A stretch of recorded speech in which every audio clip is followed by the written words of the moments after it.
Halo, selamat malam. Apa kabar? Saya Pamungkas. Semoga baik. Um, ini dia yang kalian tunggu-tunggu.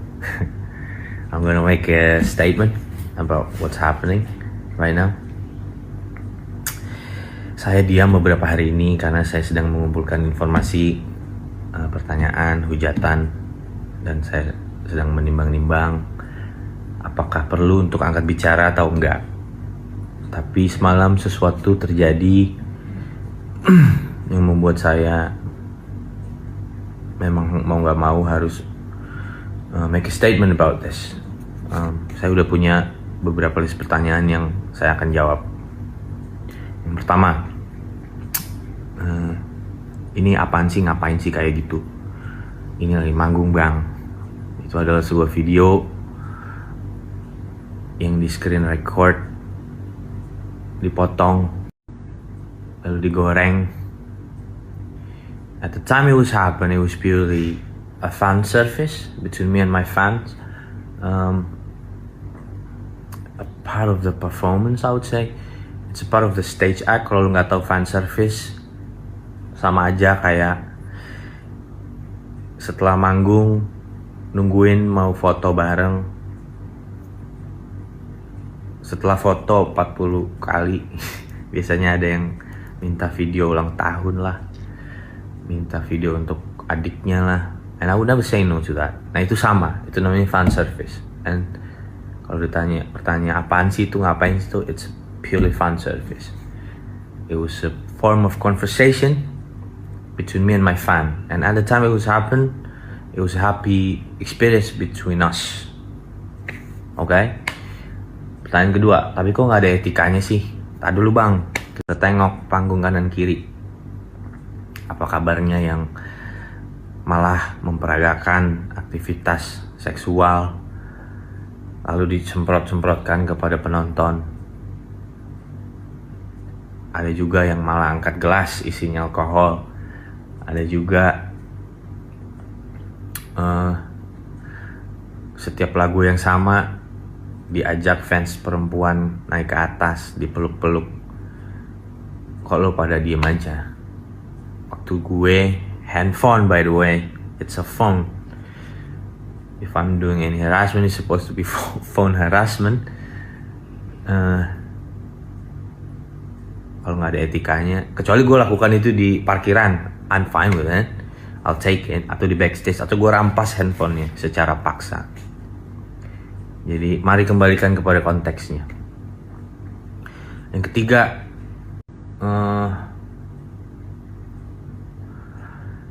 mabuk. Ngapain sih itu orang mabok ya? Silahkan dicek kepada IO to event organizer yang pernah ngundang Pamungkas. Make sure apakah ridersnya pernah minta botol atau pernah ngeliat Pamungkas di backstage mabuk. Gue nggak pernah mabuk ketika kerja. The only time gue minum pun karena kedinginan di Batu Malang, karena kalau dingin tenggorokannya nggak bisa elastis untuk nyanyi yang tinggi-tinggi, you know. I give up, nggak bisa. Aku bisa, nggak bisa. Ini yang paling parah. Selanjutnya, halo BNN katanya. Ini narkoba kali. Dari gue lahir sampai hari ini gue nggak pernah sentuh narkoba. Gue nggak bisa buktiin, tapi boleh dicek di feeds Instagram Pamungkas. Beberapa bulan ke belakang kalau lu lihat kerjaan gue beli gitar, beli drum, upgrade studio. Bahkan ada yang notice di komen, Mas Pam sekarang fashionnya berubah, lebih oke. Nah itu kan beli-beli kayak gitu butuh anggaran ya bang ya. Dan kalau anggarannya dipakai untuk upgrade studio, untuk upgrade fashion, untuk investasi kepada kerjaan, lalu anggaran buat narkoba kayaknya nggak ada ya. Logika aja bang. Kan lu bilang kenapa gue nggak mikir, nih sekarang gue udah mikir. Jadi tolong kembalikan hal-hal kepada konteksnya. Ketika konteksnya itu dibawa ke ranah yang lebih publik, ya jadinya kayak gini dan kelewatan. Gue bela diri karena gue, ini kita kenalan aja ya. Karena dari gue, kalau lu mau ceng-cengin gue di luar, lu mau tai-taiin gue di Twitter atau di tongkrongan, silahkan. Gue nggak akan gimana-gimana, karena menurut gue ya sah-sah aja orang punya opini, dan kalau orang nggak suka sama gue juga ya nggak apa-apa juga gitu. Cuma semalam salah satu dari tim gue masuk rumah sakit. Stare di tim catur gue masuk rumah sakit. Ini manajer gue ngomong aja kali. Ini manajer gue masuk rumah sakit IGD karena jantungnya dia sesak nafas, terus kepala belakangnya pusing. Lalu ketika dibawa ke rumah sakit, dokternya bilang ini banyak pikiran, stres berat. Lalu ketika ngobrol ya memang ini menjadi sebuah beban pikiran beliau. Gue punya garis dalam hidup, namanya prinsip. Kalau lu mau tai-taiin gue di luar, gue pasti akan diam seperti yang sudah-sudah. I'm never gonna say anything. Tapi ketika itu sudah merugikan my people, you have to deal with me. Gue yang maju, gue yang bemperin. Kalau lu udah injek-injek prinsip gue nggak bisa. Dan ini sudah sampai di situ. Jadi tolong kembalikan hal-hal pada konteksnya. Gak usah ngelebar, karena ini sudah merugikan my people. Sebagai manusia yang paling depan di barisan di tim gue, I gotta do something about this, karena ini sudah kelewatan. And I'm not saying lo yang ngehujat gak boleh beropini. No, silakan opini lo valid. Tapi ini gue lurusin, itu bukan realitinya. Opini lo masuk akal, tapi kebenarannya tidak hakiki. Jadi tolong kembalikan hal-hal pada konteksnya. Setelah ini lo mau goreng lagi, lo mau screen recording video ini, lo mau ceng-cengin gue lagi, lo mau bikin jadi meme, lo mau jadi bikin parodi komedi, hal ini lo upload di internet supaya engagement lo naik, mau jadi pengalihan isu, silakan. I'm fine with it. Tapi kalau lu udah sikat prinsip gue, lu udah injek-injek prinsipnya, udah lewatin garis, gue akan angkat bicara. Ini kita kenalan aja bang ya, supaya lu tahu batasannya. Sekali lagi, gue nggak akan stop. Kalau lu gak suka sama gue gak apa-apa, lu gak suka musik gue gak apa-apa, lu mau ceng-cengin gue, as long as it's about me, I don't mind. Tapi kalau udah gak bisa. Yang pertama itu. Yang kedua, gue juga melihat banyak orang yang TB-in gue di komen. Orang yang masih support gue. Ada juga yang SMS gue, ada yang telepon, ada yang DM, Mas Pam, are you okay? Tetap semangat. Terima kasih banyak guys. Gue respect sama lo. At the time it was happen, gue lagi di rumah lagi main Mobile Legend. Pas lagi rame-ramenya tuh, kalah mulu main Mobile Legend. Akhirnya main FIFA. But I'm fine, I'm completely fine. Gue santai banget karena memang ini konsekuensi dari pekerjaan. Gue paham orang punya ekspektasi, dan ketika mereka tahu gue hanya manusia biasa, ekspektasinya turun. Yada. I get it. It's the consequences of the job. Point is, I want to say thank you to everybody for your support ketika arusnya lagi negatif. Dan gue paham tidak mudah, karena mungkin sekeliling lo juga lagi mempertanyakan, kalau malah masih dukung sih, kalau masih ini sih, dia kan kayak gitu, dia kan kayak gini, dia kan kayak gitu. Terima kasih banyak guys. Gue sebenarnya agak kikuk hal-hal yang drama kayak gini. Jadi cara gue berterima kasih kembali dari 5 tahun lalu, semenjak debut album sampai sekarang udah album keempat, gue selalu hanyalah tentang bikin musik lagi, because I think I said it enough in the past, and I'm going to say it again. It's all about the music. I'm here for the music and for the music only, and I'm going to continue doing the music. Again, thank you so much. Hopefully new music soon.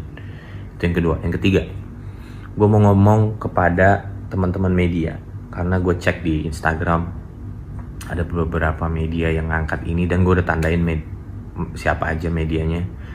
Kepada om-om, abang-abang, tante, mbak, bro, sis yang saya hormati, gue mau bilang I get it. Gue paham, gue mengerti cara mainnya. Ada beberapa media online yang mengangkat sesuatu yang abu-abu, hitam enggak, putih enggak, sesuatu yang fenomenal, sesuatu yang mengundang argumen. Lalu orang-orang jadi berargumen di komennya jadi banyak, likes-nya jadi banyak, numbers game jadi lebih tinggi, follower mungkin nambah, visitor nambah, algoritmenya bagus, lalu mendatangkan rezeki, bisa di endorse, bisa brand masuk. I get it, dan gue hargai itu. Gue hargai bahwa itu adalah that's how it works di lapangan kerja itu. Dan kalau lo mau pakai nama gue untuk keperluan itu, gue sama sekali nggak apa-apa, silakan, sah-sah aja. Gue malah mungkin makasih masih dianggap dan dijadikan berita, it's fine. Lalu ada teman-teman media yang nelpon, SMS, ngejar-ngejar kedua manajer gue. Lalu ada juga beberapa yang SMS gue secara pribadi karena kita kenal. Having that privilege, karena kita personally friend, nanya-nanya gue tentang ini untuk speak up. Mohon maaf kami gak bisa balas, karena kami gak punya jawaban, malah kami punya pertanyaan. Dan ini salah satu yang jadi beban pikiran manajer gue. Dia bilang, kenapa kok kalau beritanya putih, kenapa kok kalau achievement, kenapa kok kalau prestasi gak ada yang ngejar-ngejar kayak gini. Gitu ya bang, om, tante, bro, sis yang saya hormati. Kenapa ketika misalnya keluar album atau Southeast Tour atau awards ini, awards itu, kok gak ada yang ngejar-ngejar. Itu bang. Lanjut ya. Yang keempat, konklusi.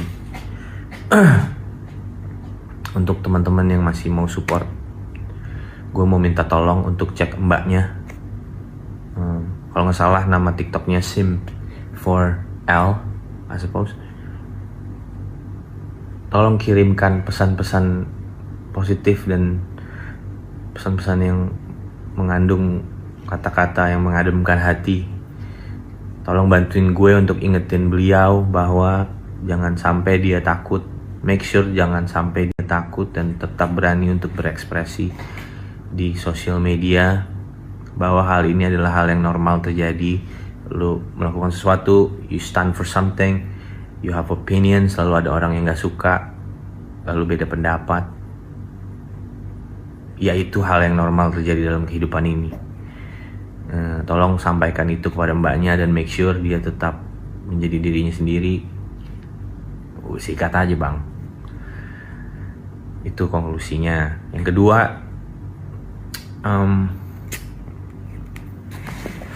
gue mau bilang, dan ini penting, this is my statement about this. Gue gak akan merubah diri gue untuk siapapun. I will never change who I am for anybody, not for you, not for anybody. Gue punya kebaikan, gue juga punya kelemahan. Lo gak suka, ya gak apa-apa bang. Lo suka, ya juga gak apa-apa. Itu pilihan lo. Gue gak maksa lo untuk suka gue. Gue gak pernah maksa lo untuk suka musik gue. Kalau lo gak suka ya gak apa-apa. Cuma jangan kelewatan. Gue punya prinsip. Ini kita kenalan aja ya. Kita supaya kedepannya lu tahu batasannya. Dan kalau diam bukan berarti gue cupu, bukan berarti gue gimana-gimana. Gue tidak membenarkan, gue tidak menyalahkan siapa-siapa. Ini pure berkenalan supaya lu tahu batasannya di mana ketika you have to deal with me. I am loved for the kid that I am, and if I'm going to be hated for the kid that I am, I'll be fine. Gue dicintai, disupport, disayang, jadi punya banyak teman karena sisi anak bocah di dalam diri gue, karena tuh anak bocah mondar mandir, pentok sana pentok sini, belajar sana belajar sini, lalu jadi punya ceritanya ditulis jadi lagu, lagunya diproses, lalu jadi album, lalu dirilis, lalu jadi banyak yang support, let's say. Dan itu kan ya karena sisi anak kecil gue juga. Dan kalau hari ini karena sisi anak kecil gue di panggung, lalu gue jadi dihujat, jadi salah-salahkan, it's okay, that's who I am. Kalau lu bilang, oh Pamungkas gini aslinya, ya memang begini aslinya. Lu gak suka, ya gak apa-apa, kita beda paham aja. Lu suka juga ya gak apa-apa. It's a part of who I am. And I'll never gonna change who I am for anybody. Not for you, not for anybody. I'm gonna continue do what I'm doing, which is music. Mohon maaf kalau ada salah-salah kata selama video ini berjalan. Mohon maaf, gue agak emosi, agak geram karena balik lagi, lo tai-taiin gue di Twitter silakan, tapi kalau sampai merugikan my people, you gotta have to deal with me, and I hope you understand that quite clearly.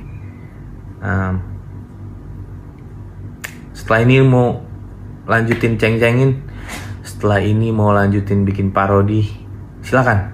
Mau jadiin bahan bercanda, silakan.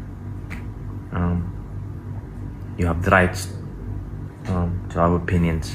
Gua nggak bela diri, cuma kita sekarang kenalan. Semoga jauh lebih kenal gue gimana. Yeah, that's I think about it.